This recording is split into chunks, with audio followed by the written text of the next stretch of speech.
Just 2 hours to go until the opening ceremony, and then we'll know at the end of the night who is going to light that cauldron.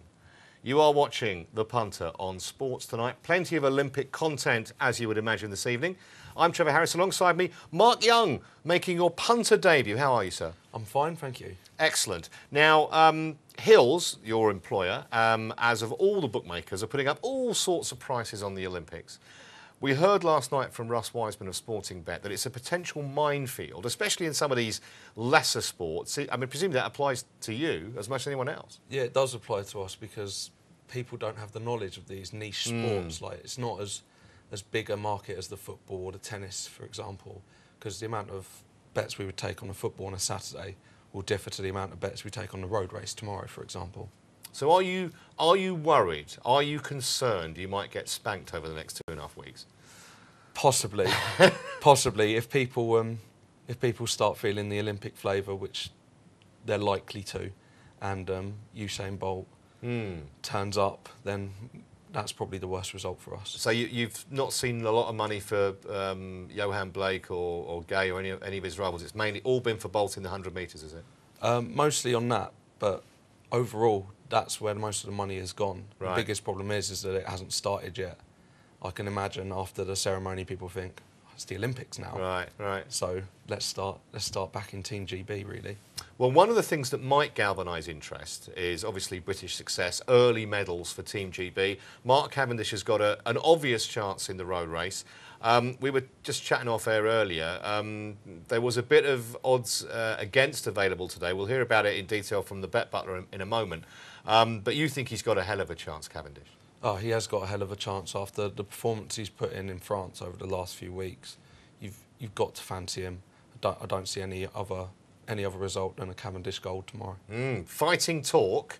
Let's go over and join a man who did get odds against on Mark Cavendish this very morning, and we can say good evening to Nigel Seeley, the bet butler. Here it is, William Hill betting slip, £200 at 5 to 4. The boys Hill paid let me laugh this morning. I couldn't believe it, really, to be fair. Fair play to Hills. Hats off if I was wearing one. You know, usually on these offers, they let people have £50, so everybody has a few quid. Not one person goes in and has a decent bet. But this morning, it was Christmas down at William Hills this morning. It was Christmas. We were getting 5 to 4, Mark Cavendish to win it. Oi, you punters. The queues were forming up down at Worcester Park High Street to get on this 5 to 4. William Hills, I tell you what they've done is a great PR masterstroke because they want all the punters to have some readies, loads more readies, so they can bet more things in the Olympics and do it all in by the end of the week. But we're going to win tomorrow. We're going to win tomorrow. And we're going to bet wisely, and we're going to get the readies. And Mark Cavendish 5 to 4, still 5 to 4 with Williams. I can't believe this is still 5 to 4 with William Hills here. 4 to 6 for other bookmakers. 4 to 8 to 11, 8 to 13, those kind of prizes. But William Hill are going standout 5 to 4, and we are all off to a winner. But let me tell you something. That is where my Team GB spirit ends. As soon as Mark Cavendish is over, I'm under 22.5 the golds. I'm under the medals. I'll cheer him on tomorrow, and that's it. No more, thank you very much. But Mark Cavendish, 5 to 4. I tell you why he's such a good bet. He run every single last 2 heats in these sort of top road races he won in the Tour de France, and he basically become a great ally to Bradley Wiggins, so Bradley Wiggins can come to win the Tour. Now it's payback time. Bradley Wiggins has to do the same for Cavendish. He has to play second fiddle tomorrow, and Cavendish will win it. His second rival, Sang Yan, he absolutely demolished this field in the time trials in the Tour de France. He didn't just win them, he went over there, no arms, on the old bike, went through, no problem. And I'll tell you what, when I saw 5 to 4, I was like Cavendish on my bike this morning, getting down there. I'll tell you, I could have given him a race this morning, but 5 to 4 Cavendish, stand out, and fair play to William Hills, because I think they will be paying out on this, and I think they'll be happy to pay out on this because it means all the punters have got the money in for all the other GB events when perhaps we're not really going to have a chance. But 5 to 4 Cavendish, still there, and I tell you what, if you can get down William Hills now, go and take it, because that is a gift from the gods. Interesting. I mean, the thing about this, Mark, is we're always told from an early age when we're into betting, the bookmaker likes a balanced book. Now, in a market like that, I could be wrong, but I can't believe you're seeing hardly any money for anyone else other than Cavendish. Well, the reason why he is such a big price with us, a mile ahead of the competition, is for us to drum up some interest in Team GB, and by early afternoon... So Butler's got it right for once? Yeah, it's definitely, but basically, when it comes to middle of the afternoon tomorrow, we could have a gold medal for Team GB already, and we want our punters to to join in the celebrations with a bit of profit in their pocket before they give it back to you. Not necessarily. Well, this is a very noble outlook from a bookmaker. I mean, how much do you think the liability could be if the world now, I'll say the world, British fans plunge on? I mean, I presume you're limited stakes on this. You can't go in and have. You said you got a couple of $100. You can't go and have £5,000 at 5 to 4, can you? No, the stakes will be limited. I think it will be about £200, but that price will not last. Will not last through the night. I expect. I think it'll be a short price again tomorrow morning.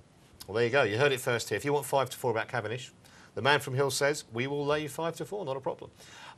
Another great chance of gold for Britain would be Rebecca Adlington in the 400 metres freestyle. Of course, she's won. I think she was the double gold medalist in Beijing. And I think the first British swimmer to win multiple golds at one Olympics since, well, for more than 100 years, which I found out today, which was astonishing. Maybe not so much of a certainty as Cavendish, because I wouldn't say she's struggled since, but she was beaten in the World Championships into second place a year ago. And I think she herself admitted that the weight of expectation after Beijing just affected her a little bit. So it's a big games for her, and Punter's I wouldn't say taking a risk, but it's nowhere near as a surer thing as Cavendish. Oh no, because she's got better competition. In Muffet, we've got really good compilers, and she is odds on for a reason because she's the best out there at the moment. But Adlington on the big occasion 4 years ago proved that she can do it, and I wouldn't put it past her winning double gold again. It's interesting. Do you think the fact that most people in England know who Adlington is because of her success in Beijing, and they know who Cavendish is because they've been watching the Tour de France, does that, I mean, in a way, does that help your turnover because these people are far more in the public eye than they have been in previous Olympic Games? I expect it will do because you've got people like Adlington, Cavendish, Wiggins, Tom Daley. They're all over the back pages at the moment. Yeah, and these are going to be the people that are going to be the ones that draw the people in to watch, draw the audience in. Yeah, and I can imagine, because if anyone's like me, I like watching my bet mostly lose, but you'd like to watch your bet, and the most high-profile athletes in London are going to be those, among others, that get all the publicity. So I think it might do, yeah. All right, well, time will tell. Now, if you were watching last night, you would have seen the Bet Butler absolutely slaughter Team GB's football team. He slaughtered us on most events, apart from Cav. Is he sweet on Adlington? Let's find out. What are the prices here, Nigel?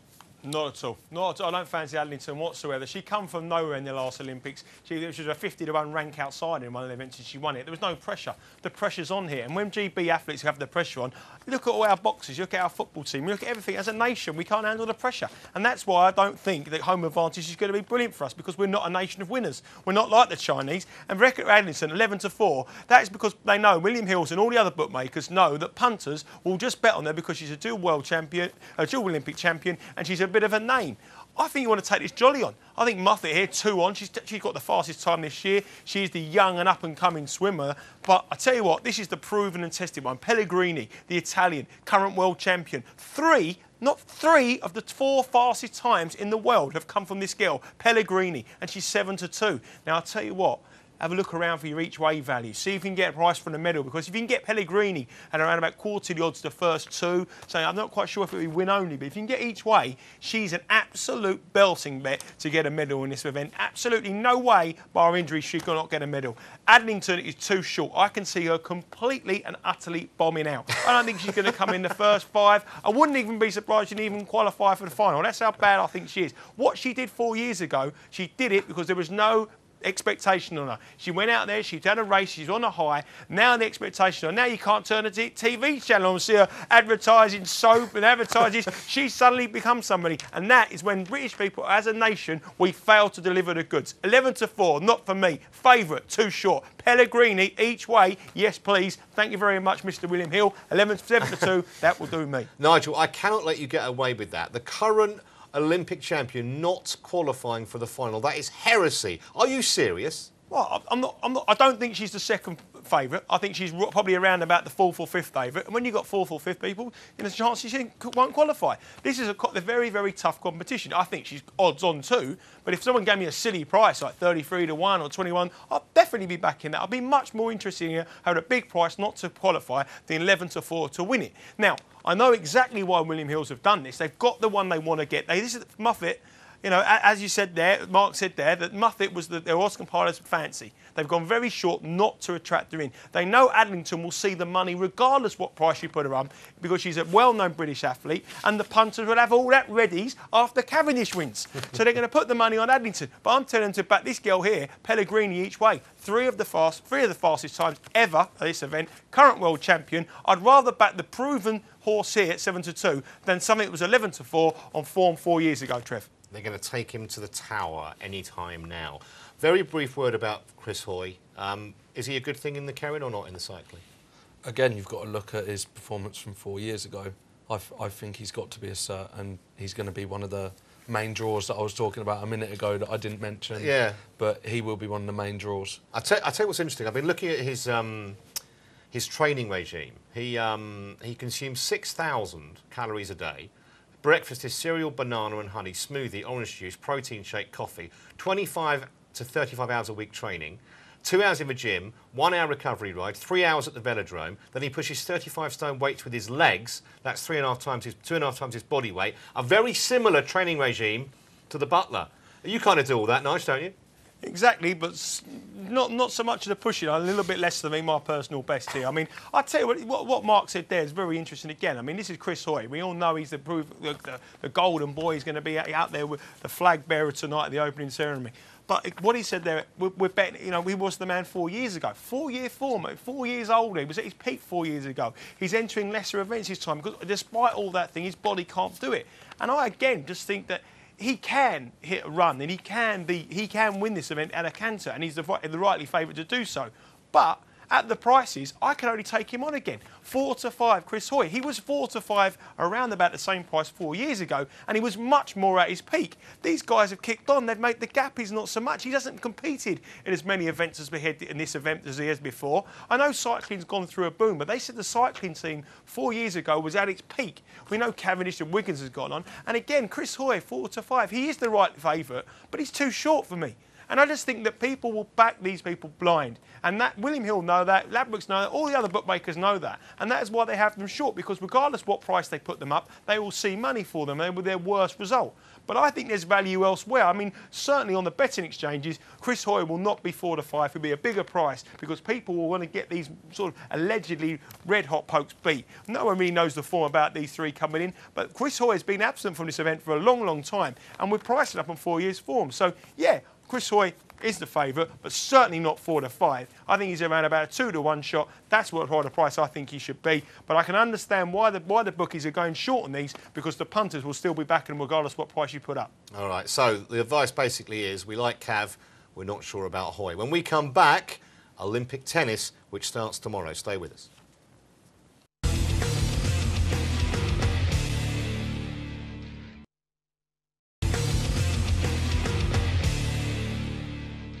Welcome back. You're watching The Punter here on Sports Tonight. Staying with the Olympic theme, the tennis starts tomorrow. I hope it does because I'm going at Wimbledon. Andy Murray, just a few weeks after gallantly losing in the final to Roger Federer, starts his bid for a gold medal. And you've got a bit of news for punters who might fancy Andy Murray in the outright market. I do, yeah. Well, as of tomorrow morning, William Hill are boosting Andy Murray's outright price to 8 to 1. He's currently 5 to 1. Wow, so 3 points better. So if you fancy him in, it's 3 sets, isn't it? Best of 3 to the final, yeah. So if you fancy him to win a tournament in 3 sets against the big boys, which he has done in the past, then 8 to 1 from 8 o'clock tomorrow morning. And his main two rivals, you would imagine, would be Federer and Djokovic. Nadal, of course, is injured, not playing. And having come so close a few weeks ago, I don't think you'll be short of takers at that 8 to 1. Again, it's people getting on Team GB. They want Team GB to do well. And an 8 to 1 boost for Murray is really going to see some people back him, because Federer wasn't, well, he was brilliant in the final in the last 3 sets, but in the first set he wasn't great. Maybe if that was a 3-set match, Murray may have had the upper hand, as has been shown in the past, but I still can't think that you can look beyond Djokovic and Federer. Although it's a shame Nadal isn't here. It is. Let's check on the prices for Djokovic and Federer. I don't think anyone will be odds on, are they, in this market, Nigel? No, they're not, obviously. I mean, it's a little bit too soon for me for after Wimbledon to really think that the favourites have got such a good chance. And I disagree with Mark there. I think I want to take on a couple of favourites. And the reason being, I just think that they're ideal preparation for the US Open. And how important is the Olympic medal to these players? You've only got to look at recent history of this competition, who's won it. You've got Mark Rosset, you've got Nicolas Massou, you've got people not exactly Marcelo Rios, who was world #1, but people who aren't great household names. I mean, Andre Agassi won it, but he was like at the peak. But they're not the players you would expect. The roll of honour isn't that of Grand Slam competitions. And I think Djokovic and Federer at 7-4, the pair are worth getting in as a layer. I think you know you're betting there for 2-5 that one of those people win it. You can get everybody else in the field at 5-2. So you can have 126 players at 5-2, or back these two at 2-5. So I think the value lies with everybody else. And then one man who I've had a bet on, I mean, David Ferrer, I tipped him up here on the show a couple of weeks back when Nadal was taken out. And the reason why I bet Ferrer is because he's going to be seeded 4. His route to the semi-finals looks pretty simple. And in the semi-finals, you know, he's got a chance. And you only look at his form, how he played at Wimbledon. He adjusted to grass superbly. And he took Murray, you know, very, very tough ball setter. And I think Ferrer could be a decent bet because he fits the mould of previous previous Olympic winners. So for me, Djokovic, Federer, obviously they're the form horses, but this is the same how you would price them up at Wimbledon. And I don't think the intensity of these players will be there as it would be for a Grand Slam. You've got to remember, the US Open is somewhat 3 weeks away, 4 weeks away. Nobody wants an injury going on there when they're playing for millions and millions of pounds. And that's why I think you could get these front 2B. Murray, 8-1 doesn't really make a pill. 8-1, a different kettle of fish. I think Murray will get his backers there, not for me, because I think psychologically the defeat against Federer takes some toll on him. And I think the value lies in the lesser rounds. I think Berdych 33-1, former Wimbledon finalist, Del Potro 33-1, and David Ferrer. He would be my selection. He would be my tip. I'm already backed him each way because I think that getting to the semi-finals is a near-gone formality, and in the semi-finals anything can happen, and especially over 3 sets. But David Ferrer for me, but I want to take on the front 2 at the price. I think it's far, far too short. Yeah, Ferrer, who of course was always thought of as a clay court specialist, but the way he played at Wimbledon, I think the Butler's right. He showed he can play on grass. I mean, you said a moment ago, Mark, that you personally can't see past the 2 top seeds, Federer and Djokovic. Federer seeded 1, incidentally. So I'm presuming that on the name the finalist market, you just simply say, right, Federer versus Djokovic. Obviously, it'll be the shortest price, but it may still be value. Well, I think that the players behind them they're good players, but they beat the players that they should do, the ones that are below them in the rankings and in the seedings.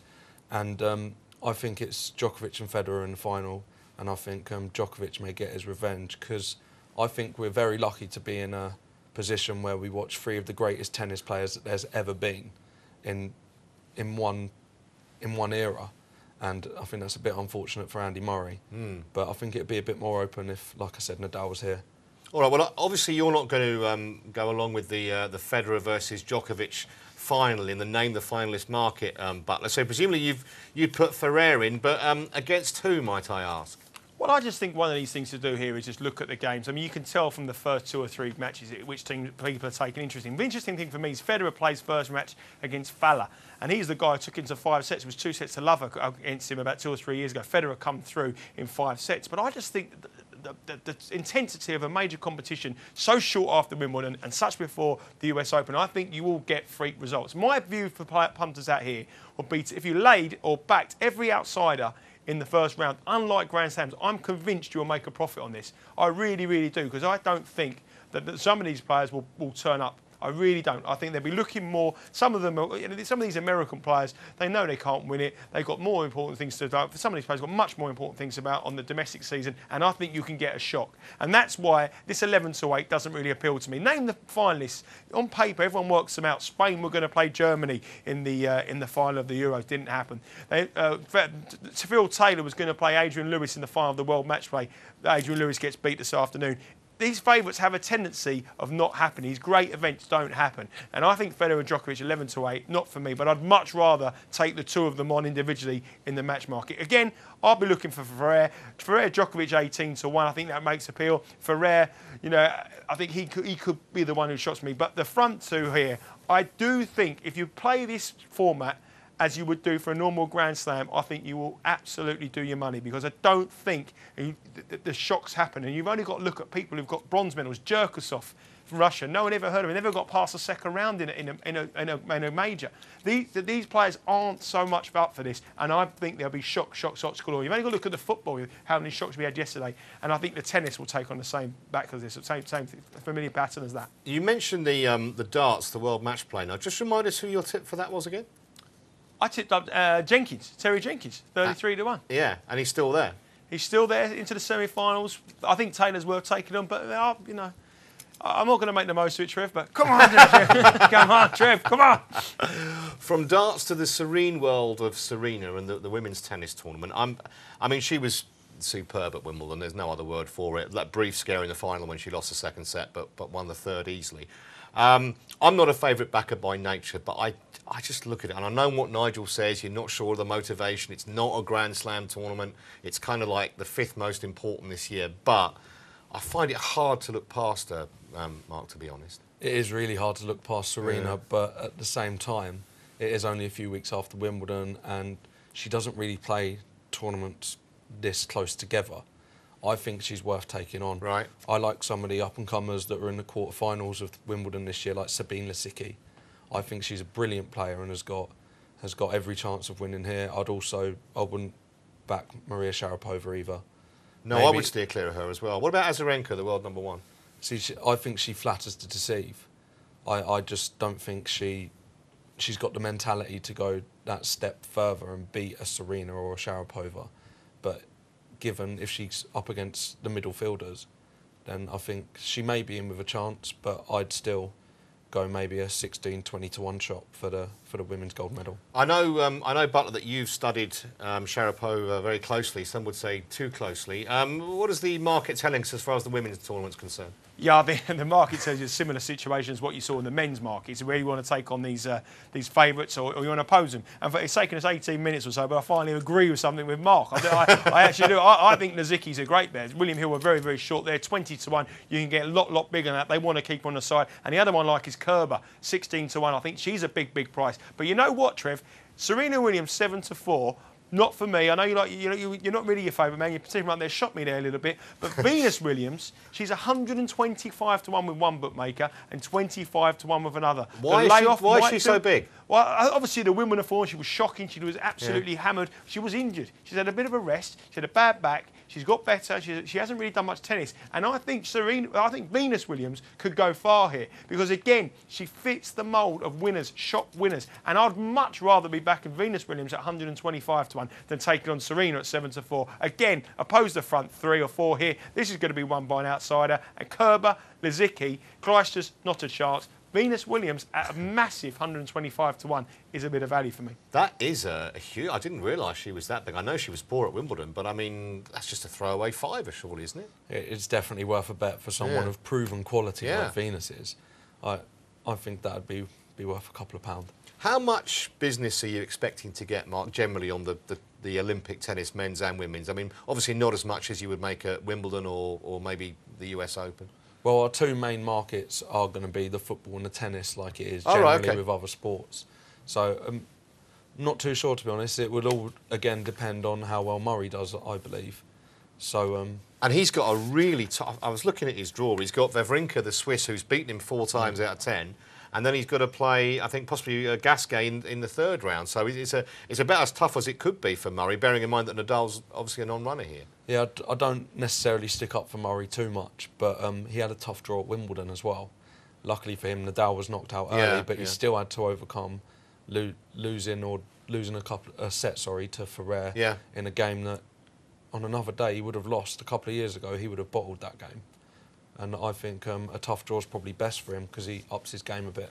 Well, if you fancy Andy Murray, you just heard the man here, 8-1 at Hills tomorrow, just for the day. You might want to get on. When we come back, we're going to look at the Formula One scenario because it's the Hungarian Grand Prix on Sunday, and Lewis Hamilton was fastest in practice. Can he convert it? We'll try and help you out with that after the break.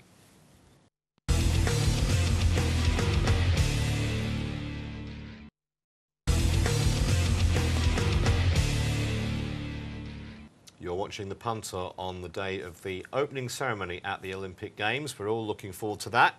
But first, we're going to switch tracks a little bit and talk about Formula One. And for those of you who like following the British drivers, there's some good news in first practice for the Hungarian Grand Prix. Lewis Hamilton was quickest in both sessions, actually. So, Mark, maybe the McLarens are becoming a bit more competitive. It certainly seems so. Well, we thought that they'd upgraded last week, but the rain came down and one thing led to another. But now I think they're really starting to turn a corner, so to speak, and start to compete after this mid-season break. I think they've got a real chance of doing something. Yeah, I'm just looking at the current standings, and Lewis Hamilton, he's way off the pace. He's about 60-odd points off the top. Jenson Button, similar. But the way that the scoring system works now, 25 for a win, it's not completely out of the question they could have a resurgence, because we're only about halfway through the season, just over. Well, 4 or 5 results down the line, say Hamilton and Button have a good few races, and Alonso has some technical difficulties. You never know. It's been such an exciting season this season, one of the best that I've watched, and I think it's just going to continue. I think we're going to be down to the last day. Well, that'd be great. I mean, we have had multiple winners, of course, this season. I know you tipped up Alonso Butler early, and obviously that's huge value now. Are you even mildly concerned that there seems to be a resurgence amongst the McLarens? I'm massively concerned. I don't think he'll win it now. I think he's got too short. I think he's peaked at the courses that he's done well. He's been very lucky with conditions at practices. He's been very lucky with conditions. But the one thing last week, once he got that bit of luck, he gave a fantastic drive. I mean, his drive last week was absolutely awesome. I mean, I thought at one stage Vettel was going to get him. Then I thought Button was closing on it, but he held close, and he was absolutely brilliant. He showed why he is a dual world champion. We had such a great start to this Formula One campaign. The bookmakers' figures are going up and up and up. But if you look at the bookmakers, William Hill's, all the bookmakers' shares and the figures next year, I think Grand Prix racing will be a sport that has shown more on an upward turnover, and that's to do with the coverage it's getting and the fact that for once it's a competitive event. There's no 3-on shots, there's no 4-on shots, no 5-on shots. Everyone used to say whoever's pole position wins. Well, that doesn't happen here. At Hungary, I think they had 9 different winners in this race in 12 years. Where it's such an open. It's an open, very open competition. Lewis Hamilton is the favourite, 11-4. That's obviously always practice today, but I wouldn't back him 11-4. I think Button at 6-1 offers great value, and then Hamilton. I know it's only early days in the first practice. I don't fancy Alonso at all. I don't think this is going to be his track. I think you could see him just steadily try to get in the points and just keep that momentum going. And Raikkonen, I think Raikkonen, this Lotus here, I think that is a car that at practice and needs to get the practice speed onto the track. But I think at a big price each way, that is a great knock here. I'm looking here, for me, Button, Raikkonen, 6-1 and 12-1. I like those two. Hamilton, the favourite. Vettel, never won. Chrissy Graham said to me he's never won in July, Vettel, ever in history. So it's not a good month for him. 130. Alonso I don't like. So Button and Raikkonen, definitely the value for me. 6-1 and 12-1 on the each way. But I'm going to take on Hamilton here. Early days yet. I don't think he'll replicate that kind of form. I think Button will have a good session, and he will be the bet for me at 6s. Yeah, Button, of course, was second at Hockenheim last week, and I agree with you about the Lotus as well, Raikkonen's Lotus. How important is motor racing, Formula One in general, to the bookmakers? I mean, because we kind of have this view that there's loads of sort of petrol heads, but maybe not a kind of market where the casual punters come in. Do you have to be a sort of motor racing man to bet on motor racing normally? Not necessarily. I've worked in the shops before, and the betting is a bit sporadic, but since we've had Hamilton and Button really competing, again, it's getting behind your own people, so to speak. Like, people like to see Button and Hamilton win. But yeah, it's getting better because it is a sport that's made for TV, basically. Yeah, in fact, we're going to talk about the pole position market next. And again, it's kind of a nicely invented market, so you can sit and watch final practice and have an interest even before the actual race has started properly. Yes, Sky must be loving it. No, but they are. Well, their coverage is fantastic. Yeah. What do you make of this pole position market then, Butler? I think it's a bit of a hard market to call now, isn't it? I mean, we've got to see the conditions. You've got to see what the conditions change Grand Prix. I'm a big believer in sport that weather is a huge level playing field in whatever sport you play. If it's rugby, your points go down. If it's motor racing, certain drivers excel in it. And I think the weather's the key to this. I mean, if it's a dry track, you've got to fancy the likes of Hamilton and Button. If it's a bit of wet, Vettel and Alonso come into the category. The trouble with Vettel, he hasn't had a pole position since Valencia, so it's a long, long wait for him. He hasn't really brought any speed at practice, which he was famed for last year. I mean, I like Button at 10s. I think I think they're coming into form here. And Raikkonen, 14 to 1. I've gone on about the Lotus. I think it's going to be due for a big race. At times last week, that had the racing speed, and it was the fastest for long, long sections of the time. Then it fell away towards the end with the tyre changes. I like Raikkonen here. I also like Button. One thing here on pole position, I think the last 7 races, whoever's been on pole has failed to win the race here in Hungary. So it's not a great pole to have, you know what I mean? You don't want to be in that position, but obviously that goes out the window when they're practicing. But the stats say you don't want to be in pole at the Hungarian Grand Prix. You want to be second or third in the grid. But I think you might see the Raikkonen, the Lotus coming to speed. And again, it's in my similar trends for pole position and what I am for the match, for the race itself. I want to take on Hamilton. I want to take on Vettel. I think you get the theory today. I want to take on all the favourites. Well, we'll have a look at the outright market in a minute, because I think it'll be fascinating. We heard Nigel say that actually despite having tipped up Alonso at the start, and Alonso being, 34 points clear, he thinks he might get caught. The fact that it is so competitive has got to be good for you guys, because the interest level is maintained far more than in seasons where, a guy's 80, 90 points clear and the whole thing's a done deal at this stage. Oh yeah, definitely. The closer it is, the better it is to bet on, to watch. You're going to find more value. If you fancy someone to win, you're just going to be like, oh, I fancy him. And then you've got a half-decent price at least for him. I agree that it's worth taking Alonso on, and I also agree with the Raikkonen shout for the race weekend. Who do you think, if it's worth taking Alonso on, who do you think is the most likely driver to catch him? I think there's a lot of competition there, definitely, as has been proven. But I think towards the end, I think Vettel's class is going to show eventually. OK, well, we know he's a quality driver. He doesn't make very many mistakes, which is the other thing in your favour if you're backing him. You mentioned you're slightly concerned about your Alonso bet, Nige. The prices will be interesting, because presumably Alonso's a fairly short favourite now. Yeah, he is. I mean, he's odds on 10 to 11. I mean, the fact is, I took 25 to 1 about Alonso to win this, and I backed him again at 16. But I don't think he'll win it, so I'm getting out of these prices. Obviously, you get a bit better price to lay that. You've got to lay sort of around about 5 to 4, 6 to 4, that kind of market. But I just think you're coming into a section now where the McLaren will excel. I think the car's getting stronger and stronger and stronger. And I can't remember a racing Formula 1 campaign for the last 20 years when it hasn't gone down to at least the last 2 races. It seems to always happen. No one, whoever's run away, always gets penned back. Vettel is obviously the man here, 5 to 2, but he hasn't. Just something about him doesn't look the same driver. The car doesn't look as reliable as the last couple of years. He's failed to finish, which is unheard of for the Red Bull. And I just think here, I think this McLaren, I think Hamilton at 10 to 1. I think Button's left it too late, but I can see a real charge on Hamilton here. And I just think that this 10 to 11 has gone too short. I mean, we're going into circuits where there isn't going to be much rain around, which Alonso really thrives on. And I can see a runner from this pack, and the obvious contender for me is Hamilton. I just don't think all is right at Red Bull. I think Vettel just hasn't done it. His races he should have won. I mean, he was flying last race. He should have got the better at certain stages of Alonso, but Alonso's kept him at bay all the time, and that was unlike the Red Bull of previous years. And I just think now you're going to see a big surge from McLaren. And all I'm going to do is I'm laying my bet back on Alonso. I'm taking my profit, and I'm having a small wager on Hamilton. But whatever happen, I'll have a book there, which whatever happens, I'll make a few quid. But if you are on Alonso, my suggestion will be to get out now, because this 10 to 11 is short. This is very, very short. There's a long, long way to go here. And we see how many races there are. You see how close it is with all the other contenders up there. But Alonso is far too short for me at odds on 10 to 11. It's very interesting what Nigel says about. He's had a bet on Alonso at a big price. Alonso's leading. Now he's a short price, but he's not too convinced that he is going to win it, so he's going to come out and get himself a free bet or whatever. Do you think, not necessarily on this particular market, but in general, if a punter's suddenly got a massive value bet, he's put a bet on at 25 to 1, now it's an even money chance, do you think most punters actually do hedge their bets a bit, or do they think, no, I've just got great value, I'm going to hang on to the ticket and do nothing?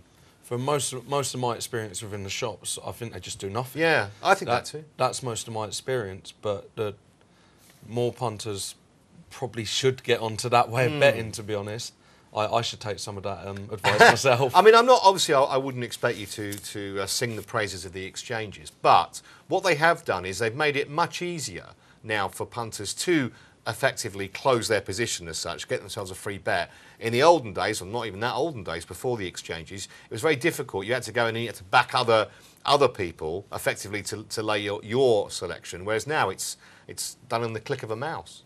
Yeah, it is moving the betting industry forward, and I think it is very good for people to start doing this. But again, a lot of betting shop customers, for example, aren't too savvy on it. On computers or on computers or the exchanges. Or the exchanges, right. So you'd mostly be getting big money punters that would be exchanging more than your £10 a horse race punter. And I'm curious, basically, you talked about your sort of betting shop experience. We know that betting shops have changed from the smoke-filled, dingy places they used to be when I was young. Do you still get the same kind of clientele, or do you find now that you've made them a lot more habitable, so to speak? There are more women, there are more younger people that see it as a leisure activity rather than the kind of hardened types who want to go down the card at Hackney every day? Well, it doesn't exist anymore, but you know what I mean. But yeah, the hardened types are still there, betting on the horses all the way throughout the day, and they like our virtual stuff as well. But we get younger customers in on for the football and for bets like the Olympics and for the Formula One. Yeah. And it's quite interesting to see how it's even evolved since I started. I've only worked in the shop for 4 years, but from when I started to when I finished, there's not 30 seconds in a day now of the coverage where you can take a breath. Yeah, right. That's true, isn't it? It is wall to wall. As indeed is the punter. We've only got one part left, and we're going to talk about the second test, which starts next week between England and South Africa. Can Michael Strauss, I'm going mad. Can Andrew Strauss's team fight back after being thumped in the first test at the Oval? We'll try and help you out with the solution in just a moment.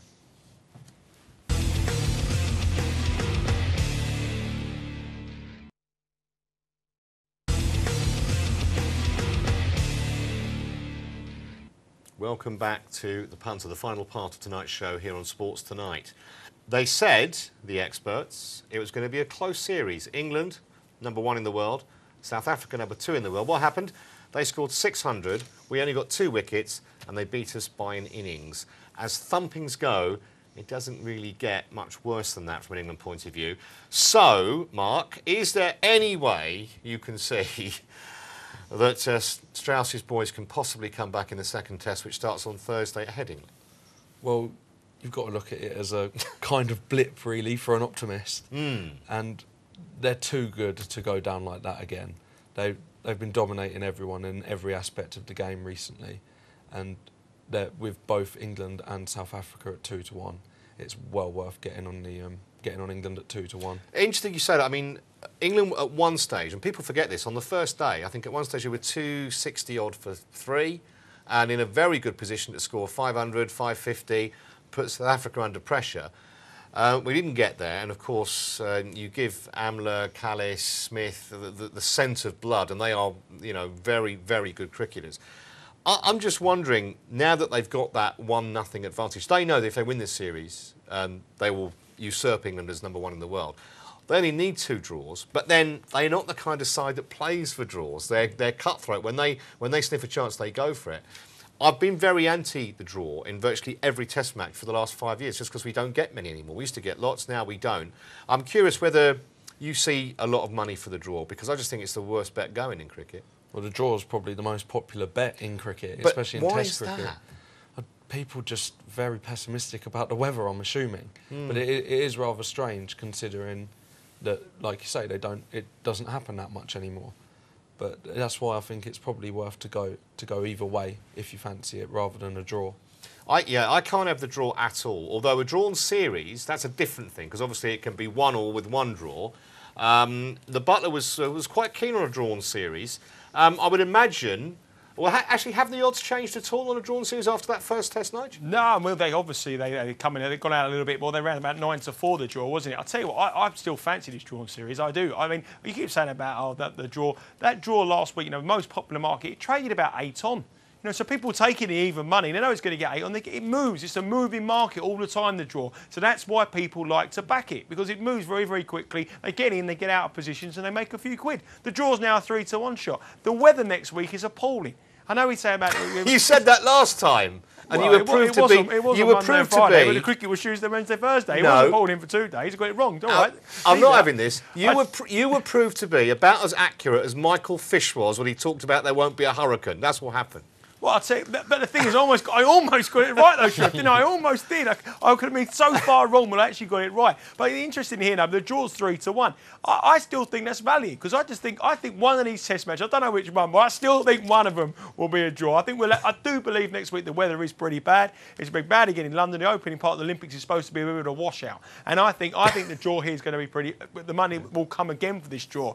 As you said there, the money always comes for draw, and I think 3-to-1 is a bet. South Africa got 4 tonight. Obviously, they were absolutely dominant against England. Do you know what price after the first day they were for that first test? 20-to-1. Wow. They were 20-to-1, and they only lost 2 wickets, and they were 20-to-1 shots. England 13-2. They've got to win this, or otherwise they're in deep. They can't do it, so they've got to get the 2 on the trot. I wouldn't be backing England. I do think the draw's a runner. I really do. I think the next test match could be a draw. We'll come on to that. But I think, and it sets themselves up for a series leveller, and England can hopefully maintain that world #1. But don't rule the draw out. Just because they keep saying, oh, you got it wrong, you got it wrong. It traded 6 on.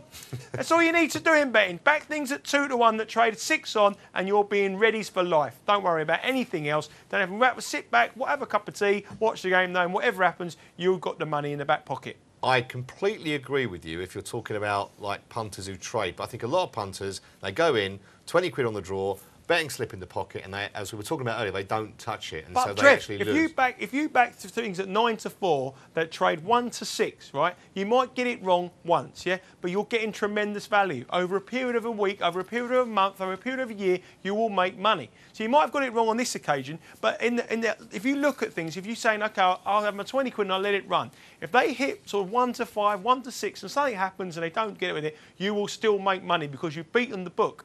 And that's what betting is all about, beating the book. And if you back something at 9-4 that trades 5 on, you're always getting the value. And you'll always pay if you get the value. I'll give you a stat back. 80% of test matches now produce a result. But we'll come to that. I want to talk about the second test, specifically the second test. I think it was possibly a bit of a shock for everyone. Obviously, not just the fact that England lost, but the margin of it.